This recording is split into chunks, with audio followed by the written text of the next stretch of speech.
कैसे आप सब, आज मैं फिर आपके सामने साइंस का नया टॉपिक है 9th क्लास का न्यू एनसीईआरटी सिलेबस के अनुसार फंडामेंटल यूनिट ऑफ लाइफ। आप ये देखिए फंडामेंटल यूनिट मतलब जिसके बिना मतलब हमारी लाइफ संभव ही नहीं है, किसी भी चीज की लाइफ, वो है सेल, है ना। सेल को सबसे पहले किसने देखा? रॉबर्ट हुक ने देखा, ठीक है, 1665 में रॉबर्ट हुक का देखा था कोर्क सेल। तो देखा कोर के अंदर, इसने कोर का लिया पीस, इसने देखा ये ऐसे ऐसे ये होते हैं, ये बने हुए हैं। और सेल का मतलब सेल, ये लेटिन भाषा से लिया गया, लेटिन से द स्मॉल रूम, ठीक है। तो हमने इसको चेक करने के लिए क्या करा कि हमने ये ओनियन पील ली, एक ओनियन का बीच का वो टुकड़ा लिया, उसमें से अंदर से एक वो अंदर का पील निकाल लिया, ठीक है। एक वो झिल्ली सी होती है ना व्हाइट कलर की, अंदर उसको निकाल ली, उसको हमने ये यहाँ पे रख दी, ठीक है। वाटर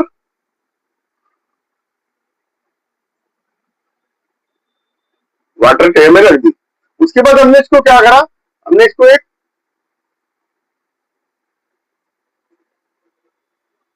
फोक की सहायता से, ठीक है, इसको निकाली और इसको एक वाटर की बूंद डाली, पहले वाटर, इधर वाटर डाल दिया और यहाँ पे इसको सेट कर दी, ठीक है। वाटर डाला, इसके ऊपर फिर हमने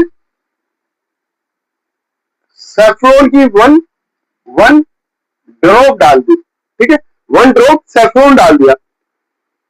सैफ्रॉन डालने के बाद हमने देखा कि सैफ्रॉन डालने के बाद इससे ये स्लाइड तैयार होगी। इसको हमने फिर क्या करा, ये माइक्रोस्कोप लिया,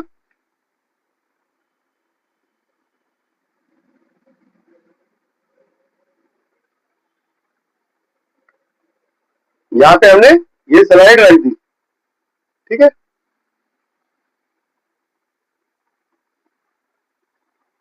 माइक्रोस्कोप में रख के देखा हमने कि इसके बीच में ये ऐसे दिखाई दे रहा है, ठीक है।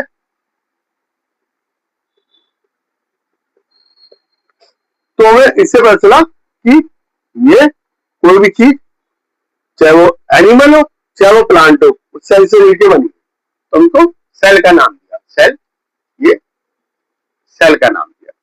सबसे पहले आपने रॉबर्ट हुक के बाद लीवैन हुक आया, ठीक है। ये 1665 में 1674 में आया। इसने क्या बता, इसने और माइक्रोस्कोप से, इससे एडवांस माइक्रोस्कोप से देखा, माइक्रोस्कोप तो इससे एडवांस होते हैं, इलेक्ट्रॉनिक सबसे ज्यादा एडवांस आ गया, है ना। तो है, पहले सिंपल आता था, उसके बाद फिर दूसरा आया, फिर दूसरा बढ़ता जाएगा, देखिए। फिर रॉबर्ट ब्राउन आया। रॉबर्ट ब्राउन ने क्या करा, देखा कि न्यूक्लियस को डिस्कवर करा रॉबर्ट ब्राउन ने, ठीक है, 1839 में। फिर 1855 में शील्डन एंड समान, दो साइंटिस्ट हुए, इन्होंने सेल थ्योरी दी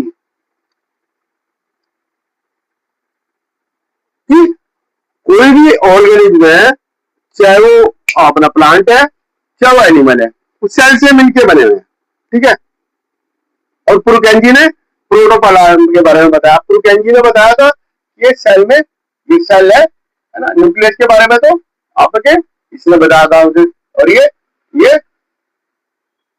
पुरकेंजी, इसने क्या बताया, प्रोटोप्लाज्म के बारे में, प्रोटोप्लाज्म होता है, ठीक है।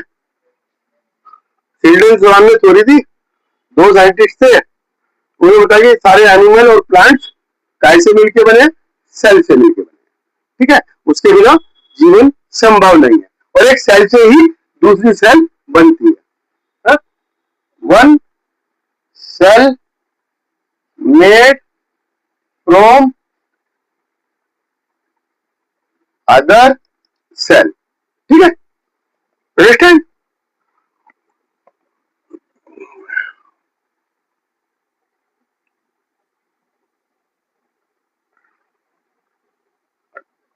ठीक, 38, 18, 55, ठीक है। और ये 39 में पुरकेंजी ने देखा था प्रोटोप्लाज्म, ठीक है। अब आ जाओ अमीबा, ये क्या है, कुछ ऐसे भी हैं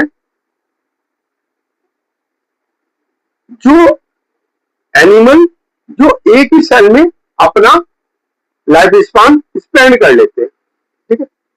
जैसे अमीबा, पैरामीशियम, क्लैडाइम, माइनोमोनास, आपका क्या कहते हैं बैक्टीरिया, एक सेल में ही पूरा कर लेते हैं। करते तो वायरस भी है, लेकिन वायरस लिविंग और नॉन लिविंग के बीच की कनेक्टिंग लिंक है, ठीक है, एक सेल में ही पूरा कर लेते हैं। और कुछ करते हैं मल्टी सेलुलर, इसमें एक सेल होती है, वन सेल, इसमें मल्टी सेल, है ना। अमीबा, पैरामीशियम, क्लेमाइडोमोनास, बैक्टीरिया, ये सारे आ गए, ठीक है, ओके। तो यूनि का मतलब सिंगल, और सेल का मतलब आपको मालूम ही है, तो यूनिक सेल हो गया। अब मल्टी सेलुलर उसमें कई तरह की होती है, ये देखिए, ये आपकी मसल सेल है, ये आपकी नर्व सेल है,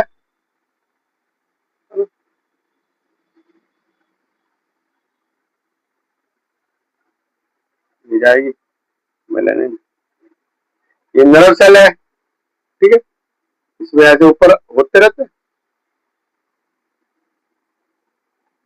ये नर्व सेल, ये मसल सेल, ये ओवम, है ना। और आपका क्या कहते हैं, ये ब्लड में बहुत सारी सेल्स होती है, ब्लड सेल्स है, ठीक है। आपका ये फैट सेल हो गया, फैट होता है डिपोजिट ब्लड वेसल के अंदर, फैट सेल, ब्लड, है ना। ये मल्टी सेल में मल्टी वो होंगे, अलग अलग टाइप के होंगे, अलग अलग वो परफॉर्म करेंगे। कुछ जो मल्टीसेलर में है उनका साइज और शेप जो है उनके फंक्शन के अनुसार चलता है, size and shape of cell,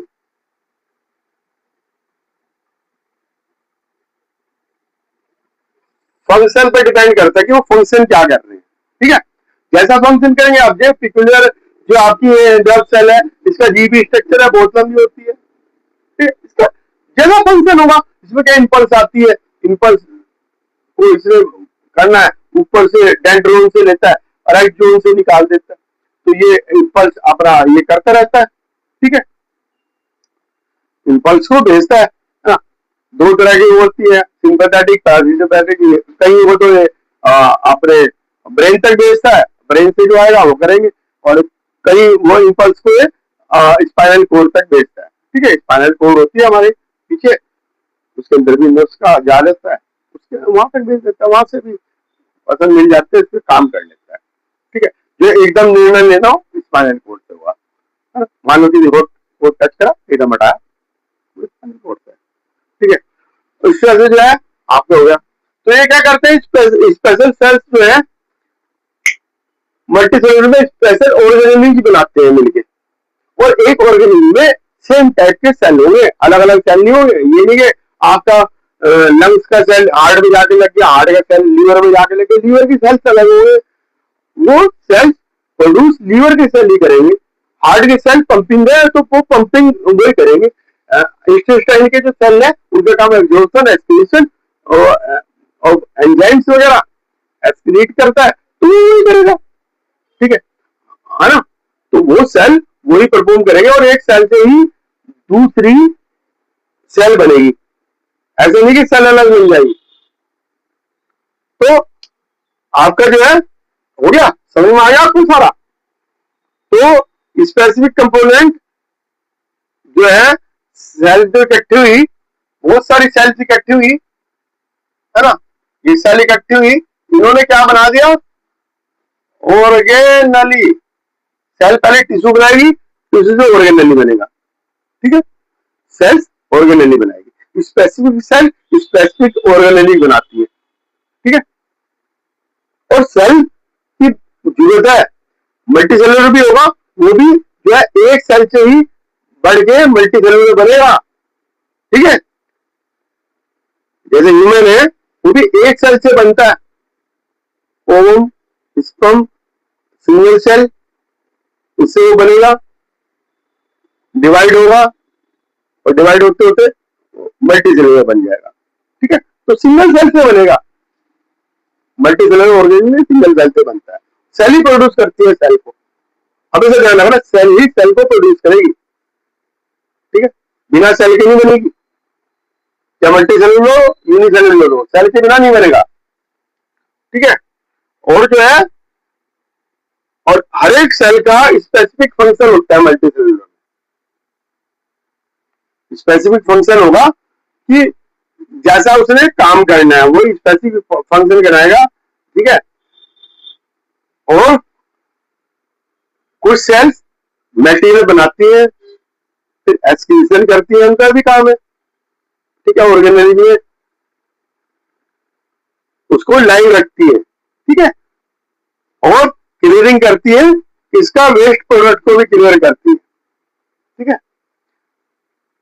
तो बेसिक यूनिट जो है लाइफ की और ऑर्गेनिज की, उसको हम सेल कहते हैं, ठीक है। All cell are found have the same organ, ठीक है, मैटर व्हाट देयर फंक्शन, तो फंक्शन पे डिपेंड करते हैं, जो जिस ऑर्गेनिज्म में सेल होंगे वो उसी के अनुसार ही फंक्शन करेंगे, ठीक है, उसके अनुसार ही परफॉर्म करेंगे फंक्शन, ना कि अलग करेंगे। अब मैं तुम्हें थोड़ा बताता हूँ क्या क्या हुआ। रॉबर्ट हुक ने देखा 1665 में, सेल देखा, प्रोट था, फलाना था, ढिमकाना था, फिर अपना क्या है, हमने पील वाला वो बताया कि एक ओरिजिनल पील ली, उसकी हमने स्लाइड बनाई, सेफ्रॉन में डाल के उसको माइक्रोस्कोप में देखा, उसमें सेल नजर आई, ठीक है। तो रॉबर्ट हुक के बाद जो है अब डिस्कवरी शुरू होगी थी, तो आगे आ गया लियोन हुक आ गया, है ना, 1674 में आ गया लियोन हुक, उसने उससे बड़े माइक्रोस्कोप से देखा। फिर तो जब एक बार डिस्कवरी शुरू हो, कोई ना कोई आता रहता है, फिर रॉबर्ट ब्राउन आ गया। रॉबर्ट ब्राउन ने कहा जी इसके अंदर तो न्यूक्लियस भी है 1831 में, ठीक है, उसने न्यूक्लियस की खोज करी। फिर प्रोकेंजी आ गया, उसने कहा प्रोटोप्लाज्म भी है, हाँ, 1839 में, और 39 में और 55 में फिर समान भी आ गए, उन्होंने अपनी सेल थ्योरी दे दी कि सेल से ही सेल बनती है, प्लांट एनिमल सब सेल से, सेल अलग अलग टाइप की होती है, यूनिसेलुलर में एक ही सेल होती है, वो सारा फंक्शन परफॉर्म करती है ना। अमीबा जो है वो अपनी सेल को चेंज भी कर सकता है, साइज को चेंज कर सकता है ना, सेल जो है उसकी चेंज हो सकती है, सूडोपोडिया बनाता है चेंज हो जाती है, वो लंबा भी हो सकता है, गोल वैसे भी हो सकता है, इधर भी फिंगर टाइप प्रोजेक्शन निकाल सकता है, कर सकता है, ठीक है। आपकी मसल सेल अलग है, ब्लड की सेल अलग है, ओम की सेल अलग है, सारी सेल्स अलग अलग होती है, आपकी फैट सेल अलग है ना। और ये जो नर्व सेल्स है ये ज्यादा पेक्यूलियर फंक्शन है इसका, तो ये इतनी लंबी होती है, इंपल्स वगैरह अलग अलग उसकी परफॉर्म क्या करेंगी, अलग अलग सेल्स मिलके ऑर्गेनिज्म को सेम फंक्शन प्रोवाइड करती है, ये ध्यान रखना, सेम फंक्शन प्रोवाइड करेंगे, ठीक है, ये नहीं कि अलग अलग। और जो इनका डिवीजन है ना, इसको हम क्या कहते हैं, ये जो अलग अलग टाइप की सेल यूनिटें अलग अलग जो परफॉर्म कर रही है उसको हम क्या कहेंगे? Division of labour. मतलब कि डिवीजन ऑफ लेबर, जिसको जो काम दिया वो वही करेगा, डिवीजन ऑफ लेबर। ठीक है, मान लो आपके घर में मजदूर लगे, कोई ईंट उठा रहा है, कोई सीमेंट बोल रहा है, तो डिवीजन ऑफ लेबर हमने डिवाइड कर दी कि लेबर ये करेगी ये करेगी ये करेगी। ऐसे ही सेल के डिवीजन ऑफ लेबर उसकी ऑर्गेनिज्म पे डिपेंड करते हैं कि उसकी ऑर्गेनिज्म वो वैसे ही सेल बन जाएगी। ठीक है, आज के लिए इतना ही। मेरे साथ बने रहिएगा, चैनल को सब्सक्राइब करो, लाइक करो, मेरे साथ बने रहो। ओके।